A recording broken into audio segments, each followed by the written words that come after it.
ఘన విజయం సాధించిన ఆనందం ఇంకా కొనసాగుతోంది. హైదరాబాద్ లో సతీమణి ద్వారా హారతి తీసుకున్నారు పవన్ కళ్యాణ్. మరి కాసేపట్లో గన్నవరం ఎయిర్పోర్ట్ కు చేరుకోబోతున్నారు. ప్రస్తుతం బేగంపేట ఎయిర్పోర్ట్ లో ఉన్నట్టుగా తెలుస్తోంది.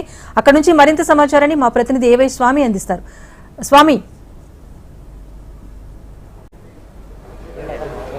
రాజేశ్వరి జనసేన పార్టీ అధినేత పవన్ కళ్యాణ్ మరికొద్ది క్షేపట్లోనే బేగంపేట ఎయిర్పోర్ట్ కు చేరుకున్నారు. జూబ్లీ నివాసం నుంచి ఆయన బయలుదేరారు. ఈ రోజు సాయంత్రం గన్నవరం ఎయిర్పోర్ట్ చేరుకున్న అనంతరం టీడీపీ అధినేత చంద్రబాబు నాయుడుతో పవన్ కళ్యాణ్ భేటీ కాబోతున్నట్టుగా తెలుస్తుంది. మొత్తానికైతే ఒకవైపు ఆంధ్రప్రదేశ్ అసెంబ్లీ ఎన్నికల్లో ఇటు జనసేన, మరోవైపు టీడీపీ, బీజేపీ, ఎన్డీఏ కూటమి పార్టీలను కూడా ఘన విజయం సాధించిన నేపథ్యంలో రేపు అధికారాన్ని పంచుకునే విషయం సంబంధించి కావచ్చు, మరోవైపు ఎన్నికల ఫలితాల విషయం సంబంధించి చర్చించుకోవడానికి ఆయన చంద్రబాబు నాయుడుతో భేటీ కాబోతున్నట్టుగా తెలుస్తుంది. ఇందుకోసం ఆయన ఈ రోజు బేగంపేట విమానాశ్రయం నుంచి ప్రత్యేక విమానంలో ఆయన మరి కాసేపట్లో బయలుదేరి గన్నవరం విమానాశ్రయం చేరుకోబోతున్నారు.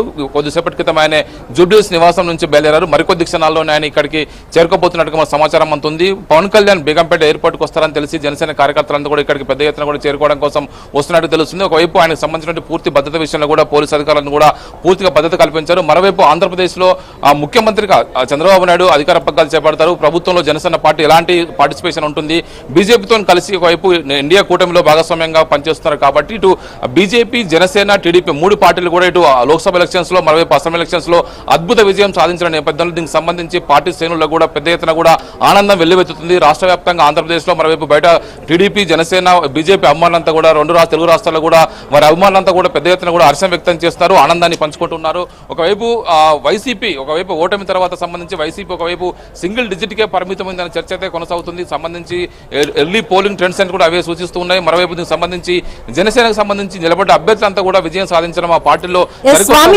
అంటే పిఠాపురంలో మెజార్టీ, పూర్తి మెజార్టీతో గెలుపుతో పాటు 21 స్థానాల్లో కూడా మంచి మెజార్టీతో జనసేన పార్టీ గెలిచింది. సో డిప్యూటీ సీఎం పదవి కూడా పవన్ వరించబోతున్నారనే వార్తలు కూడా వస్తున్న నేపథ్యంలో రాత్రికి చంద్రబాబుతో భేటీ కూడా ఉండబోతున్నట్టుగా తెలుస్తోంది. ఒక కీలక ప్రకటన ఏమైనా రావచ్చా?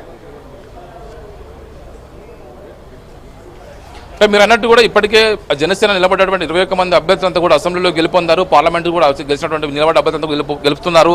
ఒకవైపు టీడీపీ, ఒకవైపు బీజేపీ, జనసేన మూడు పార్టీలు కూడా ప్రభుత్వంలో అధికారాన్ని పంచుకోబోతున్న నేపథ్యంలో పవన్ కళ్యాణ్కి ఏ పదవి ఇస్తారు, ముఖ్యమంత్రిగా చంద్రబాబు నాయుడు పదవి తీసుకుంటే కనుక డిప్యూటీ సీఎంగా పవన్ కళ్యాణ్కి ముఖ్యమంత్రి డిప్యూటీ సీఎం పదవిని ఆఫర్ చేస్తారా, దానికి పవన్ కళ్యాణ్ యాక్సెప్ట్ చేస్తారా లేదన్నది కూడా కొంత చర్చ కొనసాగుతుంది. ఈ రోజు సాయంత్రం వారు చర్చించుకున్న తర్వాత వారి యొక్క ఉమ్మడి నిర్ణయానికి వచ్చిన తర్వాత ఒక ప్రకటన వెలువడే అవకాశం ఉంటుంది. ఇరువురు కూడా మీడియా ముందుకు వచ్చి దీనికి సంబంధించి ఒక ప్రకటన చేసే అవకాశం అయితే స్పష్టంగా కనబడుతుంది.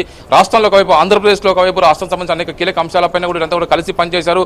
గత కొన్ని సంవత్సరాలుగా ఆంధ్రప్రదేశ్లో కలిసి ఉద్యమాలు చేస్తూ ఉన్నారు. రాష్ట్రంలో అధికార వైసీపీని గద్దెదించడం కోసం అందరూ కలిసికట్టుగా ప్రయత్నం చేశారు. ఇప్పుడు వారు సక్సెస్ అయిన నేపథ్యంలో అధికారాన్ని పంచుకునే విషయం సంబంధించి కూడా ఇరు పార్టీలను కూడా కలిసి ఒక సమిష్టి నిర్ణయం తీసుకొని ఎవరెవరు ఏ పదవులు తీసుకోవాలి, ముఖ్యమంత్రిగా చంద్రబాబు నాయుడు ఉంటే కేబినెట్ పదవులు సంబంధించి జనసేనకి ఎన్ని ఇవ్వాలి, బీజేపీకి ఎన్ని ఇవ్వాలి, డిప్యూటీ సీఎం పదవులు ఎవరు వరిస్తాయనేది కూడా కొంత చర్చించిన తర్వాతనే వారు ఉమ్మడిగా ఒక ప్రకటన చేసే అవకాశం అయితే స్పష్టంగా కనబడుతుంది.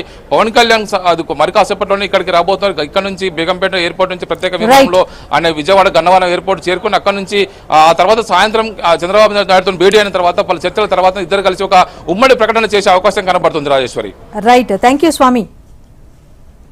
Short break.